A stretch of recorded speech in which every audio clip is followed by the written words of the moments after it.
కామెపల్లి మండలం కొమ్మినేపల్లి మత్స్య పారిశ్రామిక సహకార సంఘంలో కొమ్మినేపల్లి పండితాపురం గ్రామానికి చెందిన 106 మంది గిరిజనులు నూతన ప్రభుత్వ సభ్యత్వాన్ని స్వీకరించారు. ఇక సభ్యత్వ గుర్తింపు కార్డులు డీసీబీ డైరెక్టర్ మేకల మల్లిబాబు యాదవ్ చేతుల మీదుగా పంపిణీ చేయడం జరిగింది. ఈ సందర్భంగా సంఘం అధ్యక్షులు మేకల మల్లికార్జునరావు మరియు పాలకవర్గ సభ్యులకు సన్మాన కార్యక్రమం జరిగింది. LHPS మండల అధ్యక్షులు బూక్య నాగేంద్రబాబు అధ్యక్షతన జరిగిన సమావేశంలో ముఖ్య అతిథిగా పాల్గొన్నారు. మల్లిబాబు యాదవ్ మాట్లాడుతూ ఏజెన్సీ ఏరియాలో గిరిజనుల చట్ట ప్రకారం చేపల సొసైటీలలో కొత్తగా గిరిజనులకు మాత్రమే సభ్యత్వం వచ్చే అవకాశం ఉందని, గత 50 సంవత్సరాల నుండి కేవలం చేపల వృత్తిని ఆధారంగా చేసి జీవించుకునే కులాలకు సభ్యత్వం అవకాశం లేకుండా పోయిందన్నారు. సొసైటీలోని గతంలోని సభ్యులు మరియు నూతన సభ్యులు ఐకమత్యంతో కలిసి పనిచేసుకోవాలని సూచించారు. కామెపల్లి మండలంలో గిరిజనులు గిరిజనేతరులు అన్యోన్యంగా అన్నదమ్ముల్లాగా కలసమెలిసి ఉన్నారని పేర్కొన్నారు. గిరిజన చట్టం గురించి అవగాహన కల్పించి సంఘంలో సభ్యత్వం రావడానికి కృషి చేసి సభ్యులు బూక్య నాగేంద్రబాబుకు MRPS మండల అధ్యక్షులు పాటిబండ్ల ప్రసాద్కు మల్లిబాబు యాదవ్ అభినందనలు తెలిపారు. ఇటీవల అనారోగ్యంతో మరణించిన సంఘం సభ్యునికి 5,000 రూపాయలు వితరణగా మల్లిబాబు యాదవ్ చేతుల మీదుగా అందజేశారు. ఈ కార్యక్రమంలో సంఘం అధ్యక్షులు మేకల మల్లికార్జునరావు, ఉపాధ్యక్షులు బండి నాగేశ్వరరావు పాల్గొన్నారు. ఈనాటి కొమ్మినేపల్లి మత్స్య సహకార సంఘ నూతనంగా సభ్యత్వం తీసుకొని కార్డు డిస్ట్రిబ్యూషన్ కార్యక్రమానికి అధ్యక్షత వహించినటువంటి నాగేంద్రబాబు గారికి, మత్స్యశాఖ అధ్యక్షులు మేకల మల్లికార్జునరావు గారికి, మాజీ సర్పంచ్ నరసింహనాయక్ గారికి, వైస్ సర్పంచ్ లాల్ గారికి, పెద్దలు బండిబాబాయ్ గారికి, ముదిరినాథ్ సంఘం జిల్లా నాయకులు శీలం పుల్లయ్య గారికి, మరి సంఘ పెద్దలు బండి నాగేశ్వరరావు గారికి, లక్ష్మణ గారికి, హైదరాబాద్ వీరభద్రం గారికి, ఆవిడ నరసయ్య గారికి, దేవయ్య గారికి, నరసింహరావు గారికి, బావకి, మరి అదేవిధంగా భిక్షం కృతభిక్షం గారికి,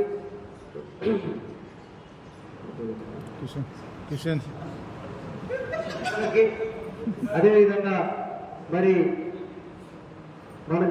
మీకు ఈ సభ్యత్వం రావడం కోసం మరి మీకోసం రాముడికి లక్ష్మణుడు అన్నట్టుగా నాగేంద్రబాబు తోటి మరి వాడు చెప్పినట్టుగా సరే 4 సంవత్సరాల 3 సంవత్సరాలు అయితే కష్టపడినటువంటి మరి పాటిబండ్ల ప్రసాద్ గారికి, ఈ కార్యక్రమానికి ఇచ్చేసినటువంటి మత్స్యశాఖ సోదరులకు, మరి నూతనంగా సభ్యత్వం తీసుకుంటున్నటువంటి సభ్యులందరూ కూడా ఈ గ్రామం తరఫున హృదయపూర్వకంగా శుభాకాంక్షలు తెలియజేస్తా ఉన్నాను. మరి మత్స్య సహకార సంఘం గతంలో 120-130 మంది పండితాపురంలో ఉండేది. మా పేదల కానుంచి మరి అట్లా పోను మరి ఏజెన్సీ కాబట్టి మరి ఏజెన్సీ చట్టం ప్రకారంగా మరి ఇక్కడ మరి గిరిజనులు చేర్చుకోవాలి, గిరిజనులు మరి సహకార చట్టంలో ఉన్నటువంటి గిరిజనులే మత్స్యశాఖ సభ్యులుగా ఉండాలి అని ఒక చట్టం ప్రకారంగా మరి మీరంతా కూడా అంటే 106 మంది కొత్త సభ్యులుగా మరి చేరడం జరిగింది. దీనికి మరి చాలామంది చాలా ఆటంకాలు వచ్చిన మాట వాస్తవం. మరి మల్లికార్జునరావు గారు కూడా ప్రెసిడెంట్ అయిన తర్వాత ఆయన కూడా చాలా ఇబ్బందులు పెట్టారు, రకరకాలైనటువంటి ఇబ్బందులు పెట్టారు. అయినా సరే ఒక్కోడి ధైర్యంతో మన చట్టానికి మేము వ్యతిరేకం కాదు, మరి అందరూ సమానమే, అందరం కలిసికట్టుగా ఉండాలి మరి అనే ఒక ఆలోచనతో ఒక సంకల్పంతో మరి ముందుకు పోవటం, మరి దాంట్లో భాగంగానే ఈరోజు మీరు కొత్త సభ్యులుగా మరి వచ్చారు. మరి గతంలో కూడా మాకు ఉన్నటువంటి సొసైటీలో కూడా ఎలాంటి భేదాభిప్రాయాలు లేవు. కొమ్మినేపల్లిలో చూసుకుంటే వడ్డేర్లు, మరి ముదిరాజు బజార్ల ముదరాజులు, దాంతోపాటు యాదవ్స్ మరి అప్పుడు నుంచో ఎప్పటి నుంచో మరి ఒక 30 సంవత్సరాల నుంచి కూడా సభ్యులుగా ఉంటూ మరి అందరూ ఒక అన్నదమ్ముల లెక్క, ఒక కుటుంబం లెక్క ఆ సహకార సంఘాన్ని మరి 3 మూటాలుగా నడిపించుకుంటూ ఇంతకాలం వచ్చారు.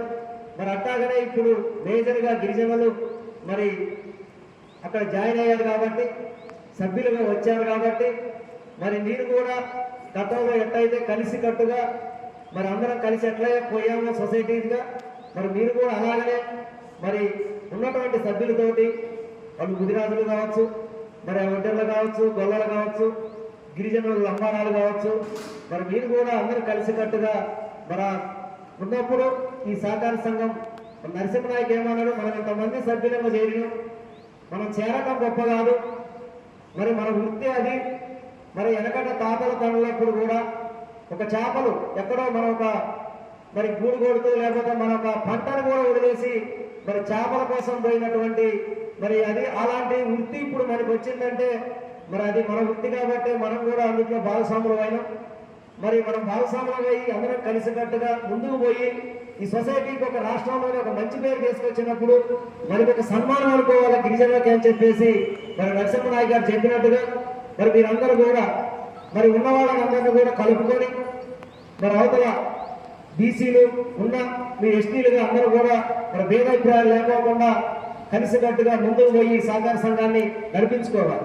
మరి ఈరోజు ఇప్పటికే చాలా మంది చాలా రకాలుగా కొంతమంది సభ్యులు ఉన్నారు, కానీ అంటే నన్ను కూడా ఇంత ముందు చెప్పారు, మీరు సభ్యులుగా సొసైటీలో మా చేపల చదువు లేకపోతే మీ సభ్యత్వం తొలగిస్తామని చెప్పారు. ఎక్కడో ఒక్కడ మీరు కూడా ఉండాలి. ఏదో మేము గిరిజనులు మా హక్కు మా చట్టం కాదు, మీ వృత్తి మేము సభ్యులుగా మేము చేరుకుంటాం, మేము కూడా దాని మీద డెవలప్ అవుతాం, చేపలను మోసుకుంటాం, ఒక 10 రూపాయలు పెట్టి ఇంకో 10 రూపాయలు సంపాదించుకుంటాం అనే ఒక ఆలోచనతో తీసుకున్నటువంటి మరి వచ్చినటువంటి హక్కు ఇది. మరి హక్కును మనం దుర్వినియోగం చేసుకోకుండా మరి మీరు కూడా ఏదో ఒక 10 మంది కలవటం ఒక చెరువు, ఇంకో 10 మంది ఇంకొక చెరువు తీసుకొని పిల్లలు పోసుకొని పెంచుకొని లాభం పొందాలని చెప్పేసి మరి ఈ సందర్భంగా మరి మీకు తెలియజేస్తా ఉన్నాను.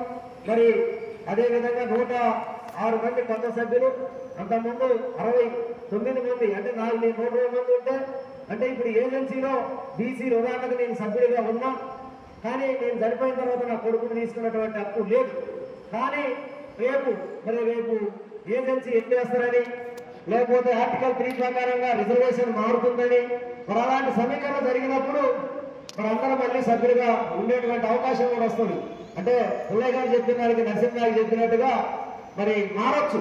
మారినప్పుడు మరి వారసత్వంగా రావచ్చు, ఇంకా కొత్త సభ్యులుగా తీసుకోవడానికి కూడా అవకాశం ఉన్నది, ఇంకా దీంట్లో కూడా అవకాశం ఉన్నది. మరి ఇవన్నిటికీ మరి మూల కారణం మరి ప్రత్యేకంగా నేను ఇక్కడ ఏంటంటే, సరే వాళ్ళు చెప్పినప్పటికీ నేను కూడా మరి నాగేంద్ర బాబుని ప్రసాద్ కూడా ఈ యొక్క మీ అందరి ముందు మీ అందరి సమక్షంలో వారిని అభినందిస్తా ఉన్నాను. ఎందుకంటే వాళ్ళకి ఎన్నో ఆటపోట్లు వచ్చినాయి, ఎన్నో ఇబ్బందులు వచ్చినాయి. వాళ్ళు దొంగతనంగా తెల్లారికాలుగా బస్సు ఎక్కి హైదరాబాద్లో దిగారు. హైదరాబాద్లో దిగి కమిషనర్ దగ్గర కూర్చొని లేదా ఇంకొకరి దగ్గర కూర్చొని మరి మాకు ఈ యొక్క ఏజెన్సీలో మాకు హక్కు ఉన్నది, మా హక్కుని కావరాస్తా ఉన్నారు. మరి ఎమ్మెల్యే కావచ్చు, ఇక్కడ ఉన్నటువంటి మంత్రులు కావచ్చు, ప్రజాప్రతినిధులు మరి ఇట్లా చేస్తున్నారు అంటే మరి అక్కడి నుంచి కలెక్టర్కి ఫోన్ చేసిన సందర్భాలు ఉన్నాయి. సరే నేను చేసింది